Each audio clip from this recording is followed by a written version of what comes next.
Sampurasun Barai Cakra. Sebelum dongengnya dimulai, jangan lupa subscribe, tekan tombol lonceng, terus ditunggu juga nih like dan komen ya.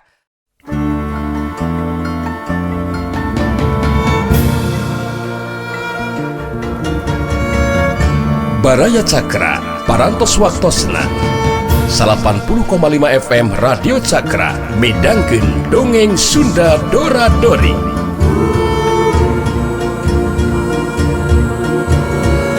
Simkuring sapara kanca ngahaturkeun wilujeng ngadangukeun.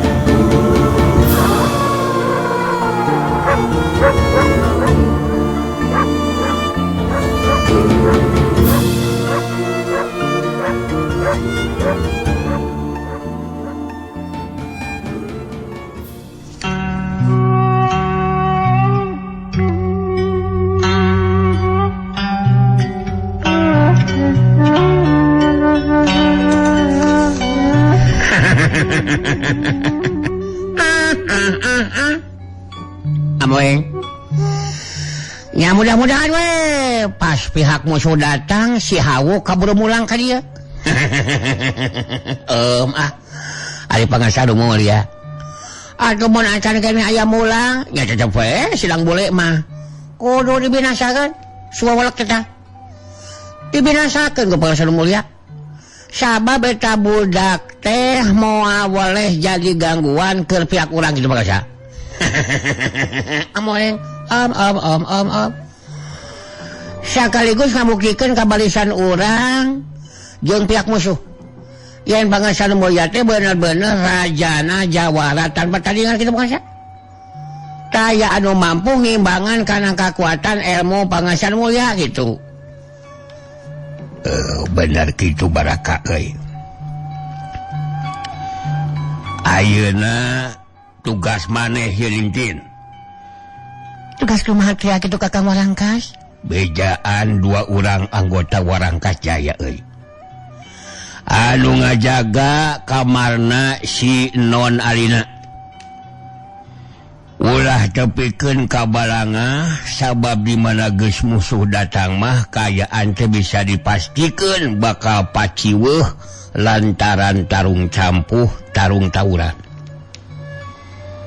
Jadi anu ngajaga mah ulah reka pangaruhan ku eta kaayaan euy.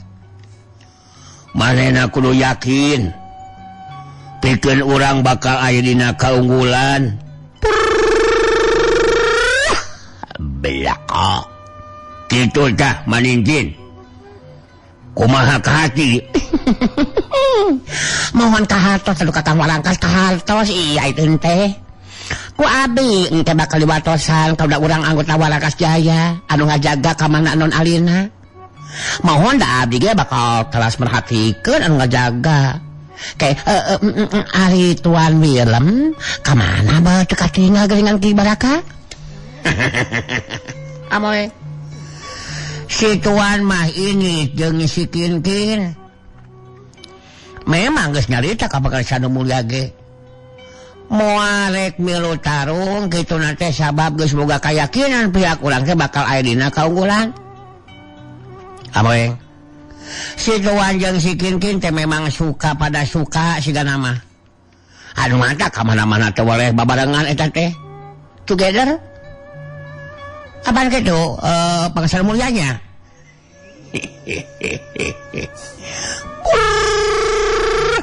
Belakok. Mengeus kudu pikiran si Tuan jeung si Kinkin. Maneh ayeuna mah gancang bejaan 2 urang anu ngajaga kamarna si Non Wentin. Ceketaran batin dewek mah malila deui pihak musuh bakal aya datang euy.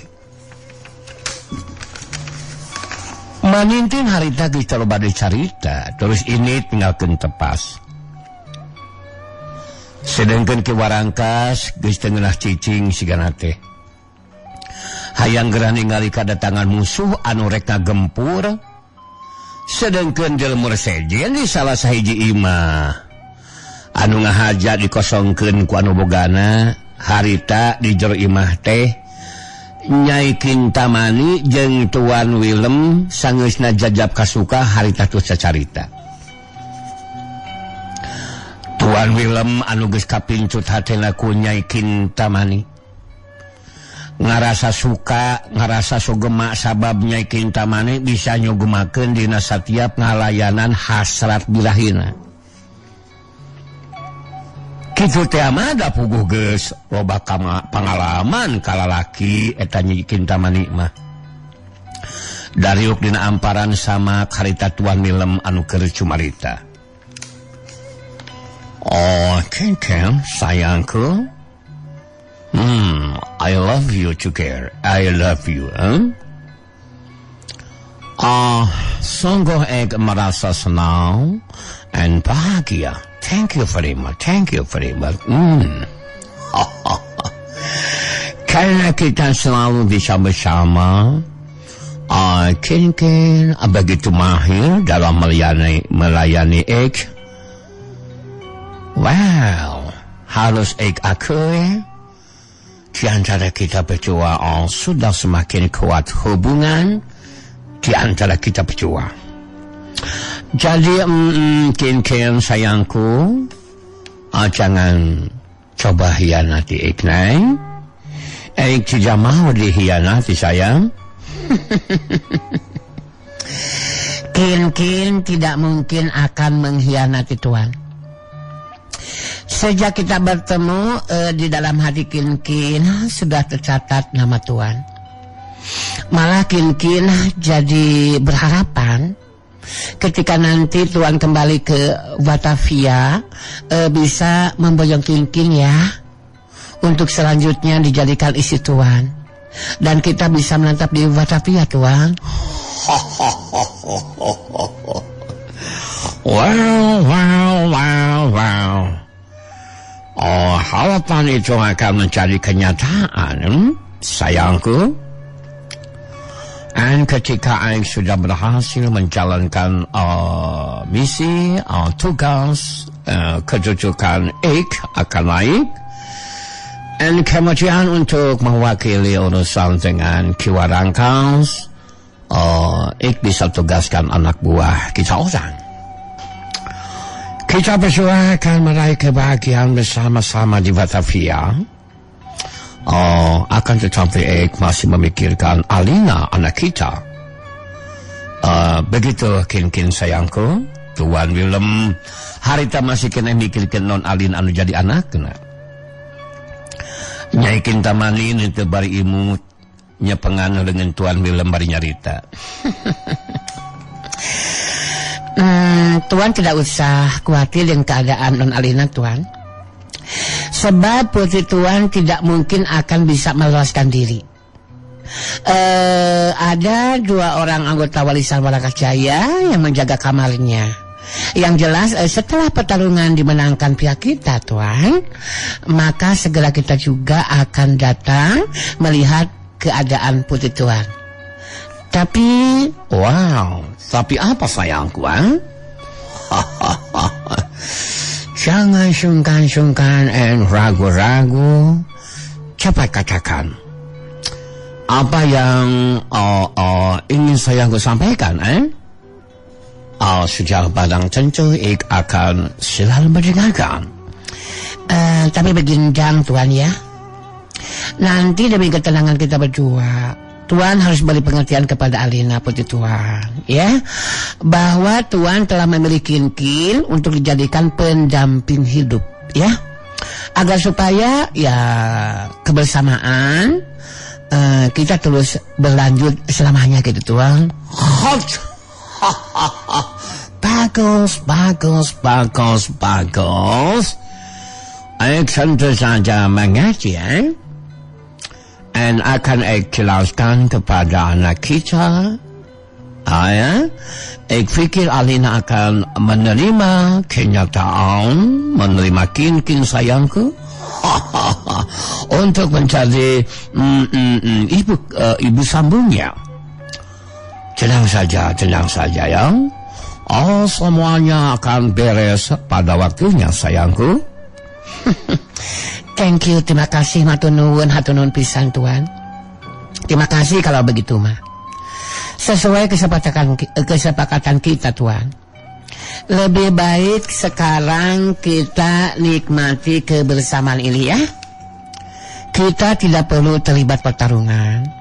Sebab Kingkin berkeyakinan bahwa pihak Kakang Warangkas akan meraih kemenangan. Sebab sehebat apapun ilmu silatnya Sinang Bule yang memimpin barisan Dharma Yuda Tuan, ya. Ketika nanti Sinang Bule bertarung melawan Kakang Warangkas, sudah bisa dipastikan Sinang Bule akan menemui ajalnya Tuan. Oh, begitu Cancing? Ya, akan menemui ajalnya di tangan Kakang Warangkas. Dan barisan Warangkas Jaya akan mampu menghancurkan kekuatan musuh Tuan. Wow. Saya setuju dengan apa yang sayangku katakan, untuk itu kita lanjutkan kebersamaan ini. X rasa mencaci pengantin baru. Dan tidak merasa bosan sayangku. Sekarang tidak pikirkan lagi Alina. Because dia aman dan ada penjaga. Iya betul Tuan. Betul sekali. Makanya kita mah jangan banyak pikirkan apa-apa Tuan. Yang penting kita selalu happy dong ya. Yang penting mah kita kembali bersenang-senang Tuan. Tuan Willem jeung Nyai Kinkin silih rangkul. Jep tayanung cumarita. Sedengkeun non Alina anu disabit tina obrolan Tuan Willem jeung Nyai Kintamani anu harita dikerem di jero kamar sarta di luareun kamar dijaga kedua urang anggota barisan Warangkas Jaya. Harita keur ngadedengekeun obrolan nu ngajaga.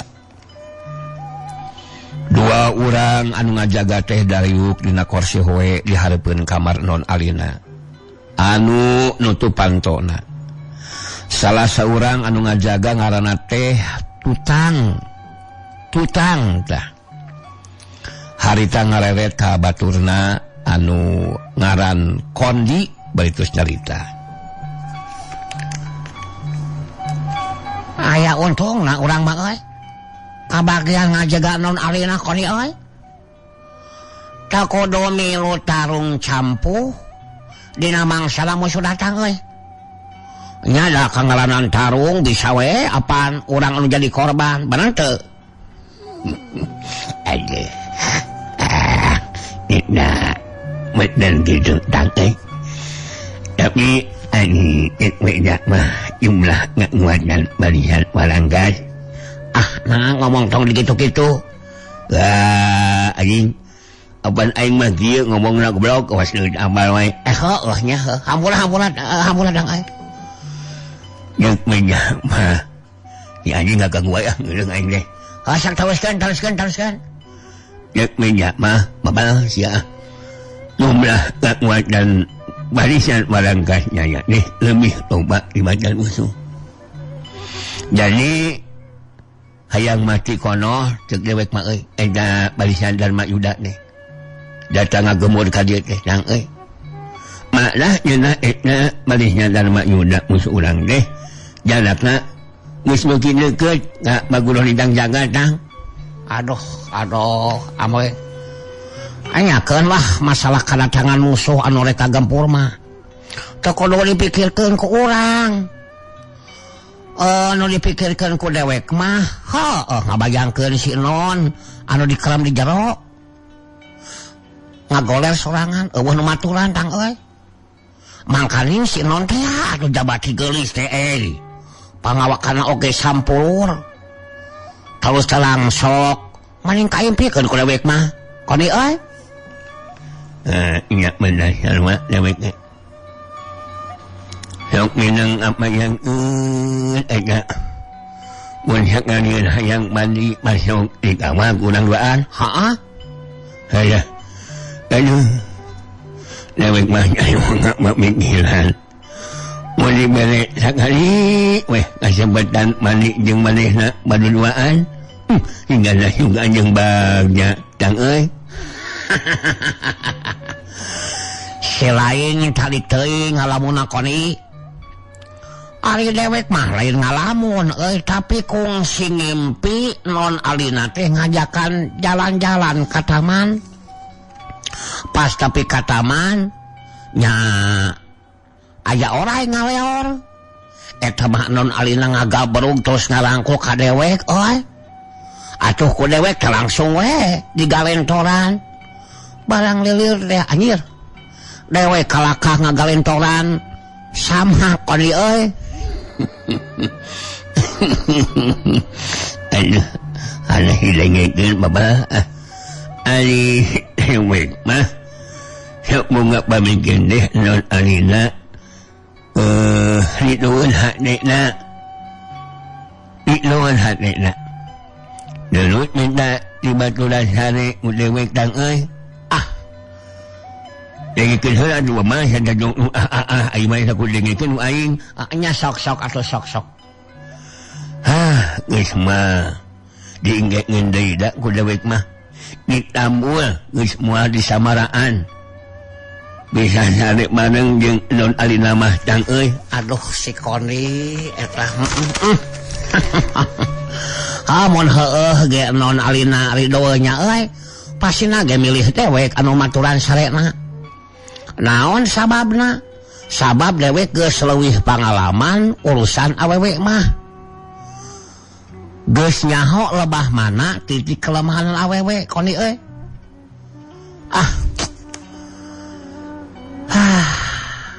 ngalajoanan we non alina nu aya di jero kamar harita keur mikiran cara hayang ngaloskeun diri bari rek nyelang neangan heula senjata pesona nu dirampas ku tuan Willem anu jadi bapana. Barang ngadegi obrolan tutang jeung koni harita non alina jadi ngolepat aya pamikiran pikeun ngalakukeun upaya sangkan bisa ngaloloskeun diri. Harita non alina ngetrokan panto kamar di jero baitus nyarita.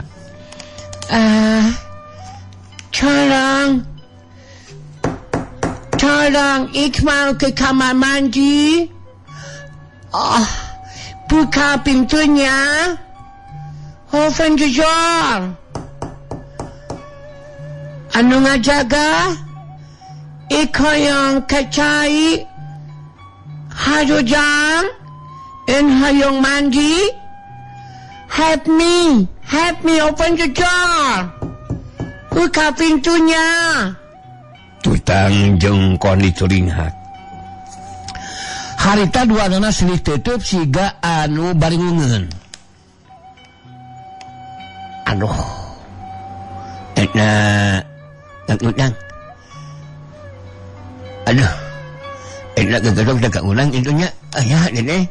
Tutang jeung kondi teu ngarasa curiga mun harita non alina rek ngareka perdaya anu ngajaga. Harita tutang anu mukakeun panto kamar. Barang panto kamar dibuka katingali non alina diuk dina tempat tidur. Rokna rada nyingkap ka luhur. Tutang jeung kondi ngacarentang di lawang panto. Non alina ngabagikeun paneutupna jeung imutna ka tutang jeung koni baitus nyarita semua anu halon. Mendekat sini Kang Tutang. Kang Kunci, coba tutup dulu pintu kamarnya.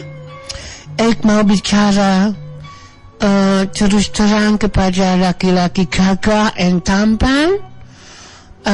Selama ini Ik merasa kesepian, selalu sendiri di dalam kamar. Terus rikna paheula-heula harita tutang jeung kondi nutupkeun panto kamar. Tutang netep ka non alina beritus nyarita. Jadi maksud non teh mau bicara apa? Sok katakan sama Akang. Kondi ge sarua harita milu nyarita ditujukeun ka non alina. Nya ngakang nya micarana non. Yang bicara mah wong kang meuli tampi. Cepat ajakan. ngomong gak ganggoni aja ya non Alina maledogen imutna katutang ejeng koni baitus nyarita tadi sama kamu orang berdua yang tampan yang gagah and andai saja salah seorang di antara Kang Tutang and Kang Konji bisa menemani Ik di kamar tentu Ik akan merasa senang. Apalagi kalau sekarang bisa menemani Ik mandi. Tapi Ik jangan bingung sebab Kang Tutang sama Kang Kondi sama tampan dan sama gagahnya. Samemeh Kondi nyarita Tutang harita geus miraan ngomong alah nya mending neuih akang atuh non di baturan ku akang mah bakal aman ayeuna teh mal aya nu wantun ganggu. Kang Tutang tanggung jawab sepenuhnya karena keselamatan non. Kondi oge teu eleh geleng harita milu nyarita ditujukeun kan Alina. Ngeuh jeung akang koin non imatulanana mokon lemah nyamin pakah di patulan wagang mah nya imatukan Kondi ngadi nganak nahun anu diutuh ngeunot dina waktu ayeuna itu.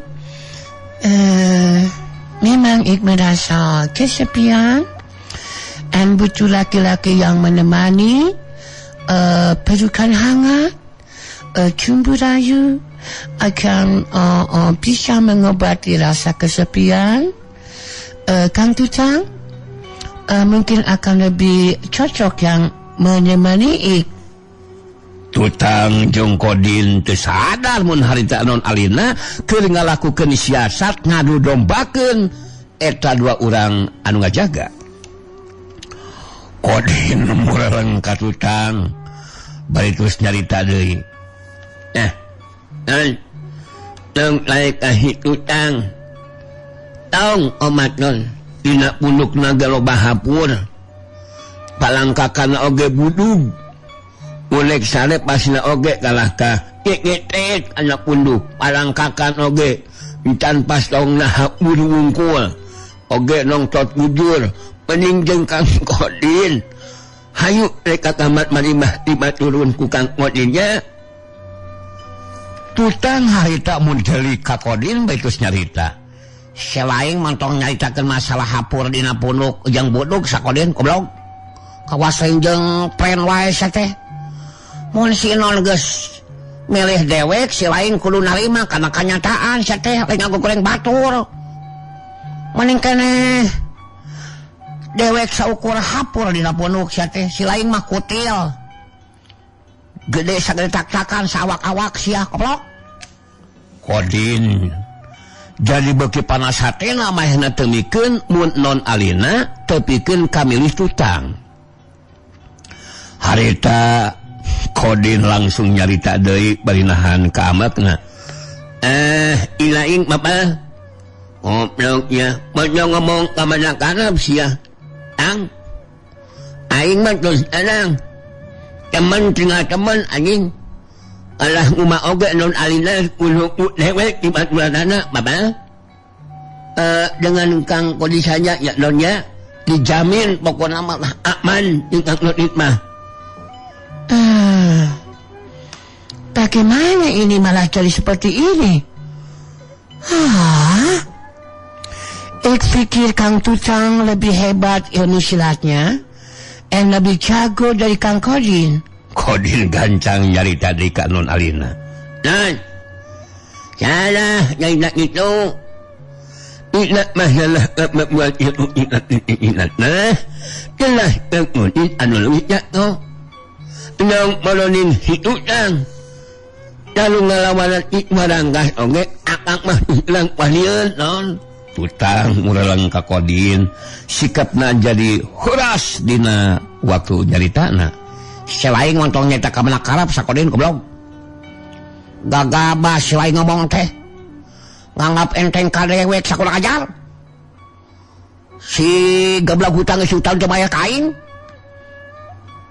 Nung mawakanlah utang atuh Allah aing mah buktikan mun heueuh si lain leuwih jago ti dewek sia. Oh, aya ngamukikeun maneh teh. Hayo ulah buktikan. Dewek pokokna hidup mun non alina ibadat lain pama. Beneran si lain ngajak ka ribut ka dewek datang lang ajar. Aing mah tuh serang jelbak kagok si aing mah. Ribut hayu nya jeung babaturan. Wani ka dewek. Teu wani kunaon sia. Jalma kawas maneh moal make kudu lila bakal dirubuhkeun ku dewek. Kurang ajar sia. Si lain kurang ajar mah soblok. Ningali tutang jeung Kodin geus pahareng-hareng. Non alina ngabagikeun paneuteup ka tutang jeung Kodin betus nyarita. Ay, kalau begitu, harus buktikan dulu. Saha anu lebih jago, di antara Kang Tutang dan Kang Kodin. Nanti yang lebih jago ilmu silatnya, itu yang pasti akan dapat menemani mandi bersama. Nanti malam juga bisa menemani tidur. Tutang langsung harita nyarita di kanon alina. Mun kitu kaputusan nanti non, akang siap 86 non. Ngabuktikeun kemampuan diri.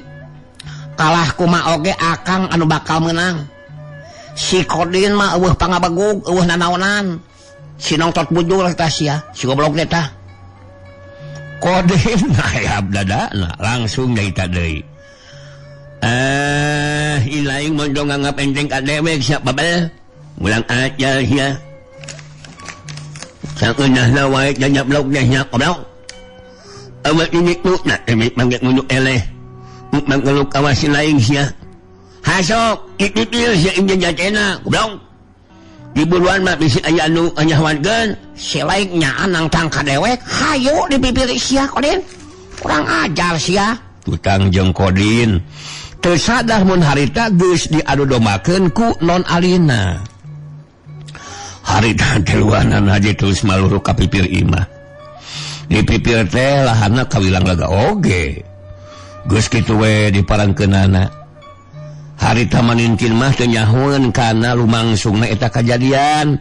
Sabab harita maningtin keur init ka dapur umum anu keur popolah dina mangsa maredahar ka anggota barisan Warangkas Jaya. Sanggeusna aya di pipir harita Tutang jeung Kodin adu hareupan. Sedengkeun non alina dina jarak 2 lengkah di tempat anu keur adu hareupan ngacanteng nangtung betus nyarita.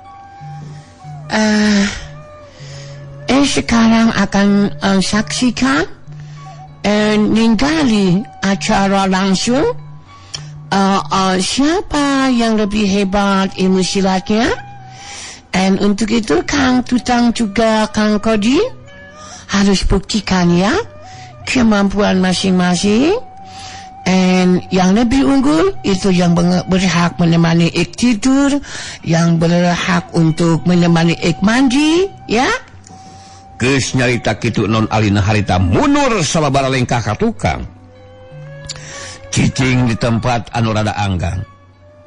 Tutang jeung Kodin adu hareupan masing-masing pada mungewehan. Tutang teup anteng ka Kodin. Nyarita nage teu make tanaga ngarah teu kadengeun ku non alina. Cek dewek mah geus we atuh sakali sewang Kodin goblok sateh kawas lain jeung pren wae sateh. Anu penting sarua pada ngasaan sateh. Jadi dewek anu heula ngaturan si nonnya. Tangke dina poe isukna giliran si lain. Kitu aya ceuk pamikiran dewek mah. Kami yakni Tutang babel. Menek dewek anu diheula ilaing tunjukkan. Panjang pokona mah non alina mah. Jeung dewek heula. Ena manggeus loba omong. Cek non oge mikeun kemampuan masing-masing. Ya anu unggul. Bisa matulan non alina. Matak Dewek anu bakal ngamimpidan nanajang. Sok lah. Ya teh kepanal deh teh. Maki jeung bohong salah lupa sia. Demi kenikmatan goblok.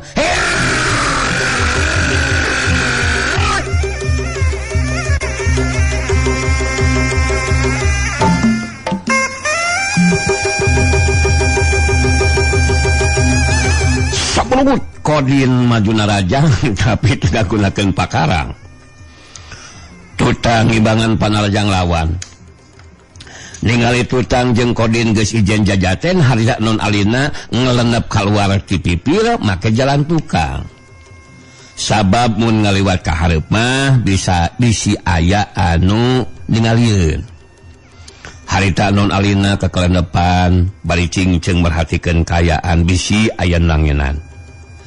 Harita non alina muru ka imah anu sok dicicingan ku Tuan Willem jeung Nyai Kintamani. Barang geus asup ka jero eta mah harita non alina terus neangan pistolna nu dirampas ku anu jadi bapana. Bener we pistol teh aya di jero laci, masih dina holster atawa sarung pistolna, malah waktu dipariksa pelona ge masih keneh anger. Holster atawa sarung pistol dikaitkeun kana sabuk kulit nu dipake ku non alina. Geus kitu mah terus kaluar teh jero imah ka kelenepan deui. Non alina rada ngemplong oge hatena. Sabab eueuh anggota warisan Warangkas Jaya anu nangenan. Kitu teh mah da puguh sakabeh anggota barisan araya di pakarangan keur ngadaguan musuh anu bakal datang ngagempur. Non alina lempang gancang bae luak lieu. Sakapeung lumpat karep hayang panggih jeung barisan Darmayuda saterusna bakal ngagabungkeun diri. Lantaran non alina teu nyahueun sacara pasti jalan anu disorang ku barisan Darmayuda, harita non alina jadi nyorang jalan anu beda jeung anu bakal disorang ku barisan Darmayuda. Sageusna jauh ninggalkeun paguron lintang jagat, harita non alina henteu lempang gancang kawas tadi da puguh capek.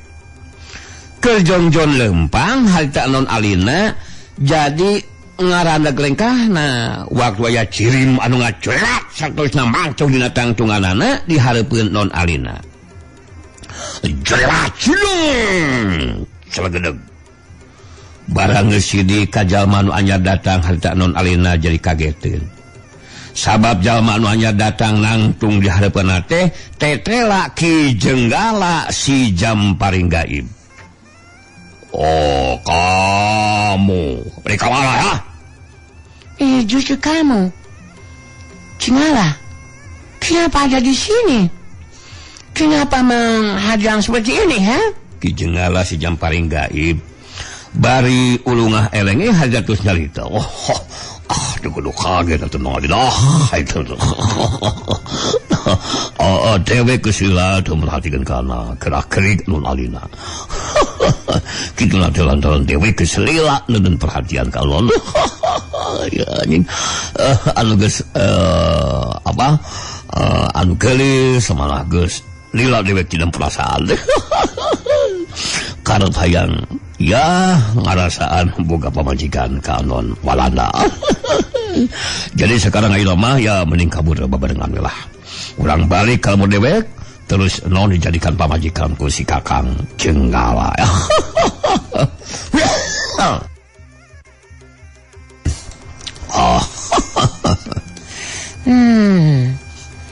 Ya pokoknya mah ya. Kamu orang ternyata malah berkhianat kepada Ki Warangkas, Mana sekarang berani bicara seperti itu, Kamu orang betul-betul tidak tahu malu Ki Jenggala. Non geus teu nyaita kawas kitu non. Nu dilakukeun ku Kakang Jenggala lantaran hayang nyalametkeun non. Yang cantik, yang denok, yang demplon. Mending orang kahirupan babarengan di lemur Kakang Jenggalanya. Sudah lila Kakang Jenggala menyidem boga impian hayang ngarasaan boga pamajikan ka Doni Walana. Anu matak non cek kudu nolak coba rontak cantik ya. Si ikut babarengan kalmurakan. Non Alina mundur salengkah ka tukang. Sikap jeung taritan ke jenggala jeung jelas boga maksud goreng ka dirina. Non Alina saga diri pikeun nyabut pestolna. Tapi Ki Jenggala puguh jago kolot sarta geus nyaho Non Alina memang kawilang geus kalatih dina ngagunakeun senjata pestolna. Harita samemeh Non Alina nyabut pestolna, Ki Jenggala si jam paling gaib geus ngacolak manten kacepatan gerakna geus teu bisa diimbangan ku Non Alina. Kajadian saterusna harita Non Alina dilumpuhkeun ku Ki Jenggala. Bari manggul Non Alina nu aya dina pangaruh panglumpuhan Ki Jenggala. Ki Jenggala lempang gagansangan sabab masih kene jauh lampah nu disorang nuju ka lemurna. Waktu tepi ka tempat anu sepi jauh ka pilemuran. Harita Ki Jenggala si jam paling gaib ngaleureukkeun heula kacapena. Non Alina didieukeun sina nyarane kana tatangkalan. Sedangkan Ki Jenggala diuk di gigireunana. Non Alina ngarete Ki Jenggala betus nyarita sorana halon eueuh tanagaan da puguh dina pangaruh panglumpuhan. Ki Jenggala, jangan perlakukan Ik seperti ini. Apa-apaan ini? Lebih baik cepat bebaskan Ik. Di antara kita orang tidak punya masalah, Jenggala. And Ik tidak mungkin menjadi istri kamu orang. Kamu orang melakukan tindakan anu salah, Ki Jenggala. Coba sajalah. Non geus teu kudu nyarita anu teu mungkin sagarupa non. Anu jelas Kakang Jenggala yang ditakdirkan kudu jadi salaki non, jadi lebih hade tarimakeun ieu kanyataan non. Non cantik, non sayang, non demplon. Kan beda. Pangabogoh mah engke ge nyusul ya. Engke nyusul. Kahayang anu geus disidem ku Kakang Jenggala, akhirna mah bisa laksana jadi kenyataan. Non mawa ka dibebaskeun tina panglumpuhan. Engke mun geus tepi ka padebukan tu si Akang kakar dibebaskeun. Kamu orang memang kurang ajar, Jenggala. Tidak tahu diri. Jahat. Lebih baik Ik mati daripada harus menjadi istri orang. Cepat Ik bebaskan Ki Jenggala. Engke dibebaskeun nama. Mun geus tepi ka imah kakangnya, non cantik. Geus teu kudu loba carita jeung pikiran. Mending taimakeun we ieu kanyataan ceuk si Kakang mah non cantik. Non mah jeung anu jadi bapak geus beda sikap jeung pamadegan. Moal geus di naon teh dipaurkeun. Non mah kitu kudu jadi bapak teh adu mata mending jadi pamajikan si Kakangnya. Non Alina ngarahu dina jero hatena.